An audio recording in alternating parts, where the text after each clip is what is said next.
بسم اللہ الرحمن الرحیم کہ وما ہوا اور نہیں ہے وہ علی الغیب، علی اوپر، الغیب غیب کے، بضنین، ضنین کہتے ہیں بخیل کو، تو نہیں ہے وہ غیب پر بخیل۔ اب غیب کیا ہے اور بخیل سے کیا مراد ہے؟ غیب کا مطلب ہے کہ وہ تمام خبریں اور معلومات جو رسول اللہ صلی اللہ علیہ وسلم کو اللہ کی طرف سے فرشتوں کے ذریعے پہنچائی جاتی ہیں، وہ خبریں آپ صلی اللہ علیہ وسلم اپنے پاس رکھ لیں اور کسی کو نہ بتائیں، یہ نہیں ہو سکتا۔ اللہ تعالیٰ اپنی طرف سے کوئی بات آپ کو بتا کے بلا دے یا وہ ہو سکتا ہے، لیکن نبی کریم صلی اللہ علیہ وسلم کو اللہ تعالیٰ کوئی غیب کی خبر دے، کوئی آپ کو بات بتائیں اور آپ وہ بات اپنے پاس رکھ لیں، کسی کو نہ بتائیں، یہ ہے غیب کی بات پر بخیلی کرنا۔ تو اللہ تعالیٰ نبی علیہ السلام کے بارے میں بھی ویسے یہ ساری ہی نبیوں کی صفت ہے۔ ہمارا جو رسالت پر ایمان ہے اس کے جو مختلف حصے ہیں ان میں انبیاء کی اس صفت پر بھی ایمان رکھنا ہمارے رسالت پر ایمان کا حصہ ہے کہ سارے کے سارے انبیاء اور رسل امانت دار تھے۔ ان میں ان کو جو کچھ اللہ کی طرف سے عطا کیا گیا علم انہوں نے ویسے کا ویسے ہی وہ پورا امانت کے ساتھ آگے امت تک پہنچایا، نہ اس میں کوئی اپنی طرف سے اضافہ کیا، نہ اس میں کسی قسم کی کمی کی۔ تو یہ ہمارے رسالت پر ایمان کا حصہ، یہ اسی کی وضاحت ہے کہ نبی کریم صلی اللہ علیہ وسلم جو ہے وہ غیب پر بخیل نہیں ہے، وما ہوا اور نہیں ہے وہ علی الغیب، اوپر غیب کے، یعنی غیب کی باتوں پر، غیب کی خبروں پر، بضنین بخیل۔ بعض لوگ کہتے ہیں کہ ایک علم تو ہے کہ علم شریعت جو قرآن اور حدیث کے اندر اللہ کے رسول نے بیان کر دیا، اور اس کے علاوہ بھی کوئی علم تھا، یہ الزام ہے تہمت ہے رسول اللہ صلی اللہ علیہ وسلم کے اوپر کہ اس کے علاوہ بھی ایک علم تھا جسے علم طریقت کہتے ہیں، اور وہ علم جو ہے وہ نبی کے وسلم نے نہ قرآن پاک میں بیان کیا نہ احادیث میں لوگوں کو بتایا، بلکہ وہ صرف حضرت علی رضی اللہ عنہ کو بتایا تھا۔ اور پھر حضرت علی رضی اللہ عنہ کے بعد جو سینہ بسینہ وہ چلتا آ رہا ہے، مختلف یہ جو سلسلے ہیں پیری مریدی کے، یہ چشتیہ سلسلہ ہے، یہ فلان سلسلہ ہے، فلان سلسلہ ہے، تو یہ حضرت علی سے لے کے وہ طریقت کا جو علم ہے وہ سینہ بسینہ چلتا آ رہا ہے، اور نہ وہ قرآن میں ہے نہ وہ حدیث میں ہے، وہ اللہ کے رسول نے صرف حضرت علی کو بتایا تھا، اپنے خاص لوگوں کو بتایا تھا، وہ خاص لوگوں کے ذریعے سینہ بسینہ ہی چل رہا ہے۔ اصل میں یہ ایک ڈھکوسلا ہے اور ایک جھوٹ گڑا گیا ہے دین کے اندر غلط چیزوں کو شامل کرنے کے لیے، کیونکہ اگر کوئی بات قرآن اور حدیث سے ثابت کر کے دین میں شامل کرنی ہوگی تو وہ تو وہاں لکھی ہوگی تو ثابت ہوگی۔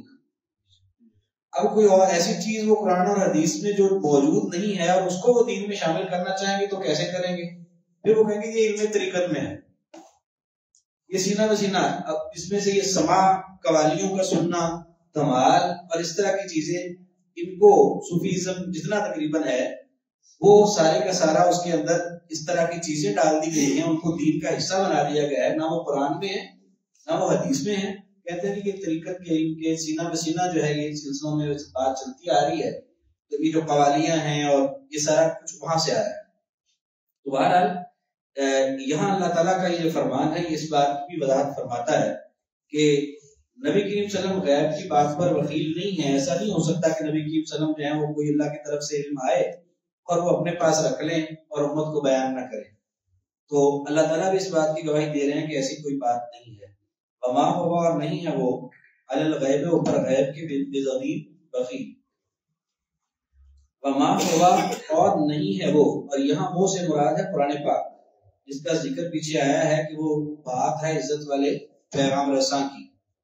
وما ہوا اور نہیں ہے وہ بے قول، بے ساتھ ہوتا ہے قول بات، شیطان الرجیم، شیطان مردود، تو نہیں ہے وہ بات شیطان مردود کی، جیسا کہ وہ کہتے تھے، میں نے پہلے بھی عرض کیا، پچھلی وہ آیت ہم نے پڑھی تھی اللہ اکبر رسول کریم والی کہ وہ مختلف باتیں کرتے تھے. یہ بھی کرتے تھے کہ نعوذ باللہ کوئی شیطان آ کے سکھایا جاتا ہے آپ سے کوئی کلام.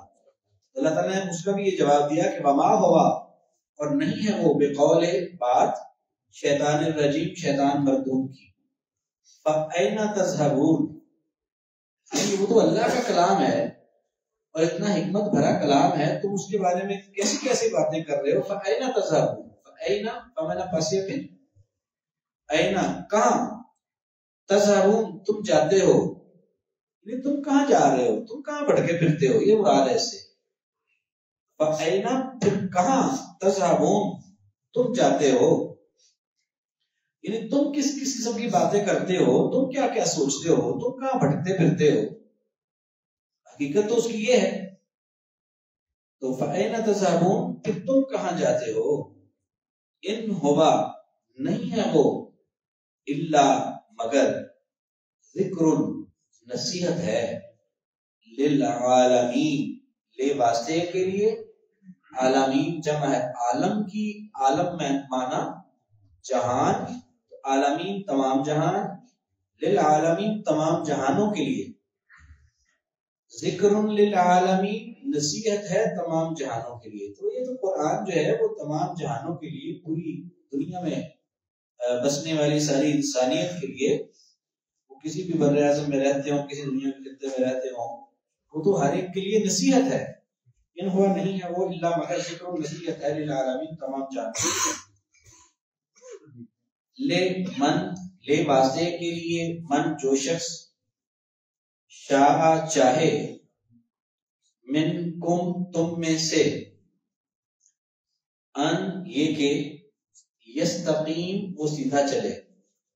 یعنی اگر تم میں سے کوئی سیدھا راستہ اختیار کرنا چاہے تو اس کے لیے وہ نصیحت ہے، کیونکہ وہ تو نصیحت ہے سارے جہانوں کے لیے. اب تم میں سے اگر کوئی سیدھی راہ اختیار کرنا چاہتا ہے تو اس کے لیے بھی اس قرآن میں، اللہ کے اس پاک کلام میں جو جبرائیل علیہ السلام آپ سے تک لے کر آئے ہیں، اس میں ہر اس شخص کے لیے نصیحت ہے جو سیدھا چلنا چاہے، جو جس کا اپنا دل سیدھا ہو اور وہ سیدھی راہ اختیار کرنا چاہے، نیکی کے راستے پر چلنا چاہے، اس کے لیے تو اس میں بہت نصیحت ہے. لمن واسطے اس کے جو شاء چاہے، منکم تم میں سے، ان یستقیم یہ کہ وہ سیدھا چلے، وما اور نہیں، تشاءون تم چاہتے، الا مگر، ان یشاء اللہ یہ کہ چاہے اللہ. یعنی سیدھے راستے پر چلنا تم نہیں چاہ سکتے جب تک اللہ نہ چاہے. الا مگر، ان یشاء اللہ یہ کہ چاہے اللہ، رب العالمین جو رب ہے تمام جہان، وہ تمام جہانوں کا رب جب تک نہ چاہے کہ تم سیدھے راستے پر چلو، تم چاہ نہیں سکتے. اس کا یہ مطلب بالکل نہیں ہے کہ کوئی بندہ جو ہے وہ نیکی کے راستے پر چلنا بھی چاہے تو اللہ تعالیٰ اس کو روک لیں گے اور وہ پھر نہیں چل پائے گا. ایسا نہیں ہوتا. یہ جو اللہ تعالیٰ کا چاہنا ہے کہ کسی کو ہدایت دینی ہے، یہ کب اللہ تعالیٰ چاہتے ہیں کہ جب وہ خود ہدایت کا طلبگار ہو. اللہ تعالیٰ کسی کو زبردستی ہدایت کے راستے پر نہیں چلاتے. کوئی نہیں چلنا چاہتا، دل میں اس کے خباثت ہے، وہ برائی کو پسند کرتا ہے، تو اللہ تعالیٰ زبردستی اس کو نیکی کے راستے پر چلا دیں، ایسے اللہ تعالیٰ نہیں کرتے. جو چلنا چاہے، ہدایت کا طالب ہو، توبہ طائب ہو جائے، گناہوں کی معافی مانگے، اللہ تعالیٰ سے دعا کرے، چاہے دل میں خواہش کا اظہار ہو کہ میں نے چلنا نیکی کے راستے پر، پھر چاہے اس نے 100 قتل بھی کیے ہوں تو اس کو بھی اللہ تعالیٰ جو ہے نیکی کی راہ سجھا دیتے ہیں اور اس کے سارے گناہ بھی اللہ تعالیٰ معاف فرما دیتے ہیں. لیکن اگر کسی کے دل میں چاہت اور تڑپ ہو نیکی کے راستے پر چلنے کی، تو یہ جو فرمایا کہ تم نہیں چاہ سکتے جب تک کہ اللہ نہ چاہے، اس کا مطلب یہی ہے کہ تمہیں جو نیکی کی توفیق ملے گی وہ تب ملے گی جب تمہارے دلوں کے اندر نیکی کی خواہش اور طلب ہوگی. تو جب ہوگی تو پھر اللہ تعالیٰ یقیناً اللہ تعالیٰ بھی چاہیں گے کہ تم نیکی کے راستے پر چلو. جب نہیں ہے تو پھر اللہ تعالیٰ توفیق نہیں دیتے. تو آج جو آیات پڑھی ہیں ان کو دوبارہ دیکھ لیجیے. اعوذ باللہ من الشیطان الرجیم. وما ہوا اور نہیں ہے وہ علی الغیب اوپر غیب کے. دھیان کریں اور انگلی رکھیں الفاظ کے اوپر.